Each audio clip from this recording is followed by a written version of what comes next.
Frieren Beyond Journey's End is a title that can be taken in a couple of ways. Of course, the one that makes the most sense is to just take it at face value, with the idea that the story takes place after the end of a group of adventurers' long journey, but with the themes displayed in the nearly 2-hour premiere, I feel it can be taken as what lies beyond a lifetime. Frieren as an elf is subject to everything around her dying out as she continues her extensive lifespan, and while this may mellow her out initially, it also leaves room for her to grow immensely as she learns about the different aspects of life. In this video, I want to go over each individual part of the premiere to dissect Frieren and the value of time.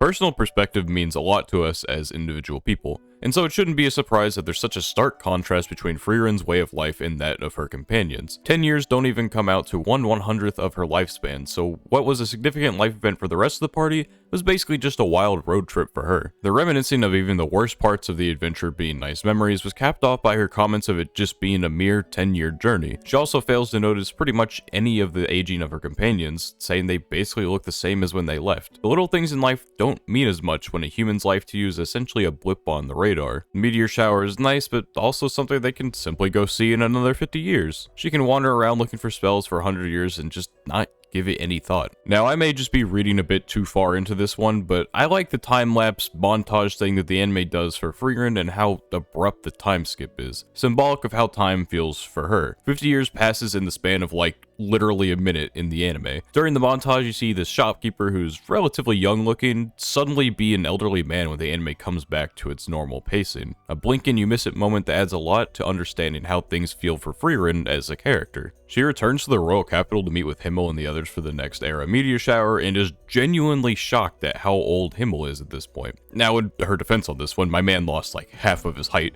I'd be pretty shocked at his appearance as well, but regardless, it was like she almost wasn't really expecting a change. Heiter was noted as looking more dignified, but for Aizen, he doesn't have any noticeable physical traits that have changed, but through his words, so that's how it seems to you, and how later in the episode he says he can't swing an axe anymore, he's obviously much more feeble than before, even if he still comes off as healthy. When the group starts to travel to where they're going to be for the meteor shower, the anime moves into, not a montage per se, but I guess you call it more of a transition sequence between their departure and when they arrive at their destination. It offers such a contrast to the previous fast forward. Frieren's 50 years went by in a minute, and Himmel's week-long walk took the same amount of screen time. She went all over the world and experienced all sorts of things, but his focus was on the time that the group was now spending together, reunited after half a century. The funeral is an interesting turning point for Frieren because of how she comes to the realization of how she feels in regards to the loss of Himmel. The group had always been pretty passive in how they tried to let Frieren know that life is precious, so an insult from unseen people at the funeral about how she should be sad yet hasn't shown any emotion really is what strikes deep with her. Finally, reality sets in and she knows she won't be able to see Himmel again. The small moments flood her memory and the mindset is shifted to one of, I wish I would have gotten to know him more. As the group separates once again, Frieren now has a new goal, to learn about the people she meets and to understand the perspective of humanity.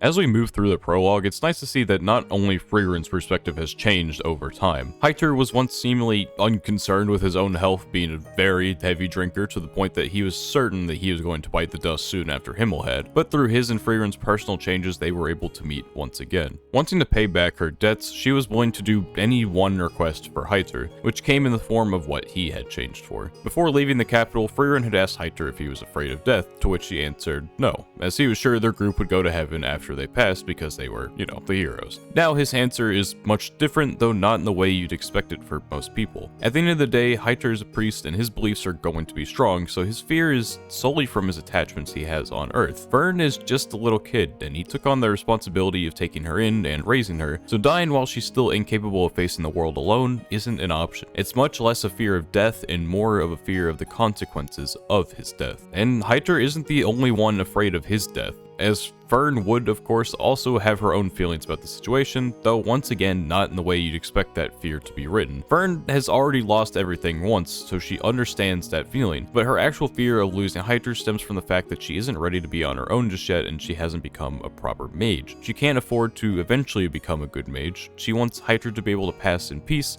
instead of worrying about what may come to pass for her. What brings us to what I titled this part, Reasons to Live, is the conversation between Fern and Hyter when they first met. As we'll find out properly later in the episode, there's no spell for immortality to be found, so we have to make do with a different option, and that's our memories. Hyter tells Fern that it would be a waste for her to die, as all the life lessons and precious memories that she holds would be lost to the world if she were to go. It's what pushed Hyter to change his way of life as well. The mindset that he developed out of respect for Himmel and his deeds has urged him to keep going. The hero Himmel has practically saved someone post-mortem in a sense. Of course, Frieren could carry those memories even beyond Hyter and Eisen, but on a personal level, he would have felt that he wasted everything that he had gained from those days that he spent traveling alongside him. Fern took this to heart in her own way, and now that Hyter is on death's door, she wants to make sure that she's strong enough to keep herself alive in this world, so there isn't any regrets from Hyter, and so that she can keep their memory of each other alive. I find Hyter's trick that he played on Frieren in order for her to train Fern to be pretty funny overall. He knows that the 6 years that she would spend helping raise Fern into a proper mage would practically mean nothing to her overall,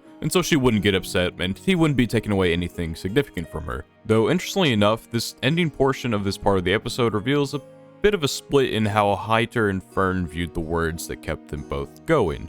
Hyter wanted Frieren to take Fern away so that she wouldn't have to have any memories of losing anyone else, but Fern was perfectly prepared for what was to come, especially given that she had blasted a hole into the rock by this point. Though because of this, we can see Frieren's growth in this moment as she now understands the regret of not spending time properly with the people that she cares about, urging Hyter to spend his remaining days with Fern so that she can give a proper goodbye and so they can forge just a few more memories at the end. As his journey came to a close, the corrupted priest was purified.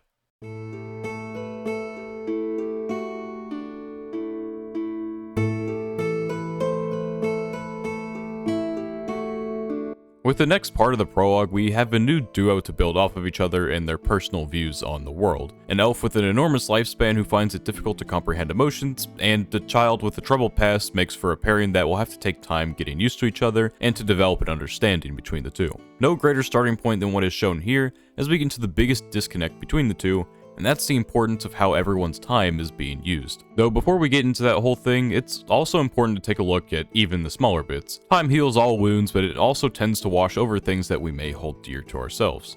The old lady in the village is one of the few people left who remembered and held dear what Himmel did for their village long ago. Of course, the newer generation wouldn't have experienced the joy of their village being saved by a hero, but it's unfortunate to see the toll that the years have taken on what should be something to be remembered. Sometimes these things can be avoided through tradition, though it would seem the village didn't have anything established in the way of taking care of the statue, and so, by the end, the only one who was caring for it was the girl that Himmel had saved that day. History is an important thing to learn, not just so we can avoid mistakes made in the past, but so that we can remember how we got to where we are today, and use that as a foundation for moving forward into the future. Anyway, back to Frieren and Fern.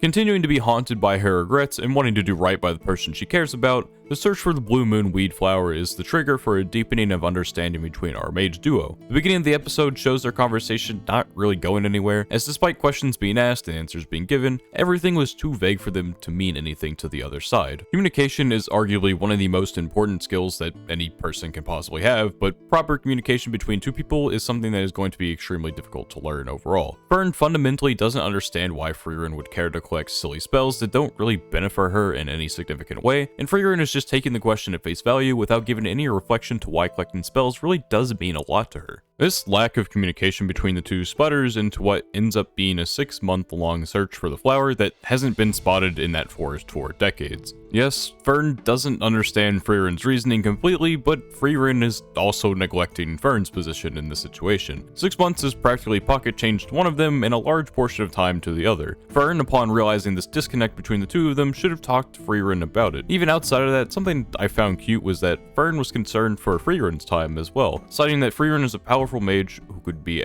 in the world doing things for other people, but is instead seemingly wasting her time on some rare flower. With some advice from the botanist lady, the talk that needed to happen months ago finally took place, and Frieren understood where Fern was coming from, at least in some capacity. We didn't get to hear the first bit of their talk, but as they followed the seed rat, we did hear what I'd argue is something more important than the initial discussion. Fern once again asked Frieren why she collects spells, but this time there's an actual answer. It all links back to Himmel and how he complimented even her less important spells, and the deeper meaning to the flower with the fact that he had wanted to show her the blue moon weeds one day, yet they never got the chance to. A spell to clean rust off statues and one to turn sweet grapes sour are extremely niche, but they can be used for others, something that Himmel would surely love. Doesn't end there, as Fern needs her realization to come next. Flying up the tower, there's still some confusion behind Frieren's obsession for magic, but the simple answer is that she chose it, and they are similar in the fact that Fern also chose magic.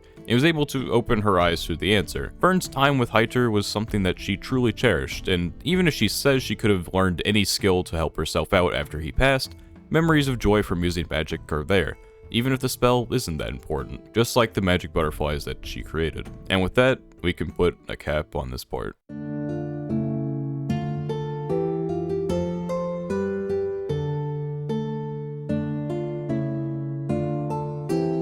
I wanted to title part 3 the same thing, but I also wanted to use all of the episode titles here as well, so yeah. It still works out in this situation though, so who cares. With a bit more time passing, we get to see the fruits of the previous episodes as Frieren and Fern are noticeably closer, to the point where Fern can now pick up on the body language of Frieren to tell if she's hiding something or not. It's clear that, for better or worse, the two have made memories. Primarily off the goofy purchases made by Frieren, be it bones or a potion that dissolves clothes. Really leaves you wondering what this elf is cooking. This also means that Fern has now become the foil of sorts to Frieren's goofiness, because someone has to be the responsible one, right? This is further exemplified with Fern being confused about Frieren looking at an accessory shop despite never seeming to care about fashion before. She wakes up late in the day, her hair is always in a mess because she doesn't let it dry before sleeping, and Fern has to get her dressed. To say the least, the pair have established their dynamic together. At the end of the day though, Fern is still a child at heart, so seeing Frieren looking for a place that sells sweets gets her jealous, thinking that she might not get any, even if she is meant to be the more responsible of the two. The scene overlooking the town and ocean is the highlight of this part, and even though it was much more simple in its storytelling, it's still heartwarming to watch as the bonds between the duo deepen. Fern showing that she has paid attention when it comes to what Frieren likes by guessing that she was going to order the pudding is a small thing to the viewer, but in Frieren's eyes it was a bit surprising. She herself doesn't know that much about Fern overall, but Fern knew such an insignificant detail about her. The small flashback that ensued also showed a bit of Frieren's growth, though you have to think back to a detail from the prior episode about the sour grape spell. Frieren remembering Eisen's favorite food and acquiring a spell to help make it is pretty damn wholesome. Getting back on track, the birthday gift from Frieren to Fern is the main point of this entire thing, as the whole half of the episode built up to it. It's almost a little heartbreaking that Frieren feels discouraged about the gift simply because Fern knew a small detail about her, and yet she didn't know what to get Fern for her birthday. As they say though, it's the thought that counts, and that's truly what mattered to Fern. Even just seeing Frieren make some type of effort in getting to know her was something that really made her happy, which even if it confuses Frieren a bit, it doesn't really matter. At the very end, we get Frieren acknowledging Fern's time by mentioning that she had finally grown taller than her, and nothing else. Nothing else at all.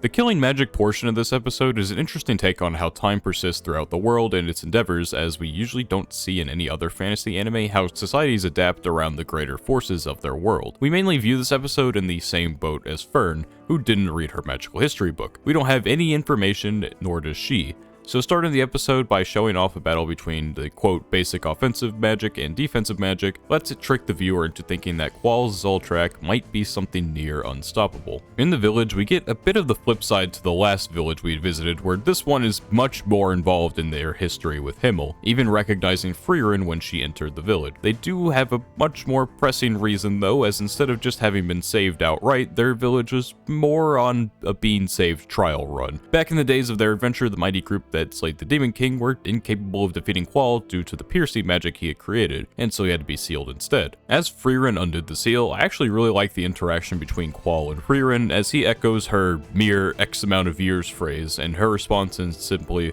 for us, anyway. It's a small bit of dialogue, but it does showcase Frieren's current headspace, where she actually is now far more considerate of what her lifespan is in comparison to other races. But the highlight though is the battle scene, of course, demonstrating what the passage of time does to even what seems like insurmountable odds. Qual's magic is blocked by Fern, confusing the both of them. Zoltrak was once an unstoppable spell, but after getting sealed, that information was taken and researched for years until a solution was created. It's almost like a virus being introduced and then we eventually create medicine for it, and in the case of many vaccines, we use the virus itself to develop countermeasures. Zoltrak went from the scariest thing possible to just the basic learning stage for offensive magic, which allowed defensive magic and equipment to advance as well. That being said, what time didn't slow down is the natural intelligence of the one who created that magic to begin with, as he immediately figured out the composition of the defensive spell and its probable weakness. Even then, it didn't matter, as we see just what a difference 80 years makes, as Frieren showcases flight and defeats Qual with his own creation. Through this episode, Frieren also learned a little bit more about her relationship with Himmel. Every year he went to that village until he passed, checking on the seal and reassuring them that Frieren would return when the seal was close to breaking to keep them safe. The people of the town believed in Himmel, who in return believed in Frieren, and that brought her just a little bit of peace.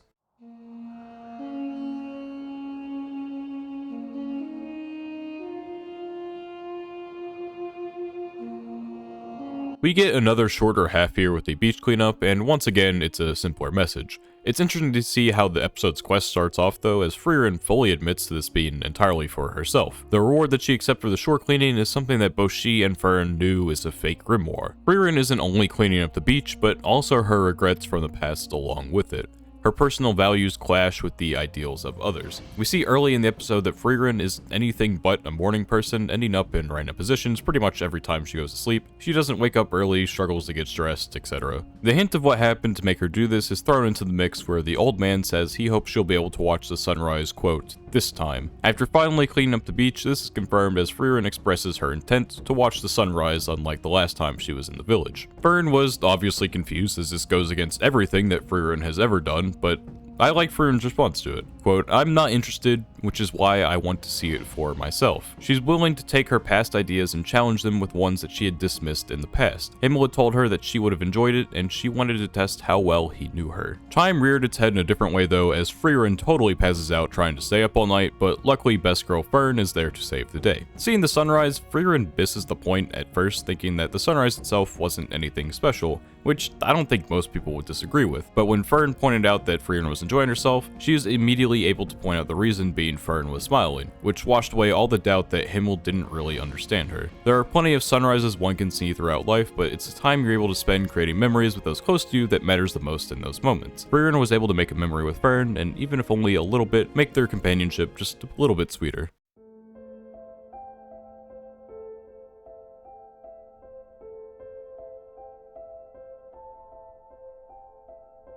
The opening part to this half of the episode is probably one of my favorite sequences from the entire premiere. All four in the group have their own ideas about the afterlife, but when it's brought up at Eisen's family grave, they all set aside their differences to pray. Flash forward to present day, and Eisen, whose entire tradition rejects the afterlife, is still praying at the family grave to this day. I feel this is one of the most telling shows of the bond that was forged between the four in the group, understanding each other's values, respecting them, and incorporating them into their own lives. This happened with the three that remained after Himmel, two of them honoring him and his ideals, and Eisen focusing on Heiter's word. Of course, Himmel still comes into play in Eisen's life, as he and Heiter both wanted to find Flamme's notes in order to guide Frieren to the land where souls rest so that she could talk to Himmel once again. As the search starts, we get a much more direct confirmation of Frieren valuing other people's time, as Eisen points it out word for word basically when Frieren wanted to make the search quick out of consideration for Fern. Even then, Frieren does seem a bit afraid to try and seek out this information, most likely because her regrets that linger are something that she wants closure on, but is also scared to know what lies at the end of that. Flashing back to Flamme's words to Frieren, it's a showcase from much earlier on in her life that she didn't understand why others cared so much about time. Flamme predicted that she would one day come back though, and that she would return to the tree that they had planted together, leaving the book open to the very page that she would need in order to seek out the person she regrets not getting to know better. The end of the episode almost seems to change our perspective on Frieren a bit as we go all the way back to the first meteor shower. Frieren refused to take on an apprentice because they would just die off, but it doesn't seem like it was only because of the battle side of things, but the sheer fact that she would outlive them. It's like rather than just not wanting to get to know someone out of a lack of understanding, she was afraid of getting attached to something that would eventually just leave her. All of that doesn't mean anything now though, because it'll be a mere 10-year journey to get over these regrets. I adored Frieren's premiere because of the way that it told its story and developed its characters.